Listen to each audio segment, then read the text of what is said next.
నాలుక మీద మచ్చలుంటే ఏ మాట్లాడినా నిజమవుతుందా? మన పెద్దలు ఒక మాట చెబుతారు, కొంతమంది నాలుకపై మచ్చలు ఉంటే వారు ఏం మాట్లాడినా నిజమవుతుందని. అసలు ఈ నమ్మకం వెనుక ఉన్న రహస్యం ఏంటి?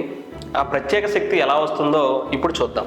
ఈ నాలుకపై మచ్చలు చాలా అరుదుగా కనిపిస్తాయి. శాస్త్రాల ప్రకారం పూర్వజన్మలో అంటే మునుపటి జన్మలో మహాపుణ్యం చేసుకున్న వారికి లేదా గొప్ప సుకృతం చేసిన వారికి మాత్రమే ఈ భాగ్యం దక్కుతుందని శాస్త్రాలు చెబుతున్నాయి. వారి నాలుకపై ఒక ప్రత్యేక శక్తి ఉంటుంది. దీనినే వాక్ శుద్ధి అంటే మాటలో పవిత్రత అంటారు. ఈ వాక్ శుద్ధి శక్తి వల్ల వారు ఉచ్చరించే అంటే మాట్లాడే మంచి చెడు మాటలు ఏదో ఒక రోజు తప్పక జరుగుతాయని అంటారు.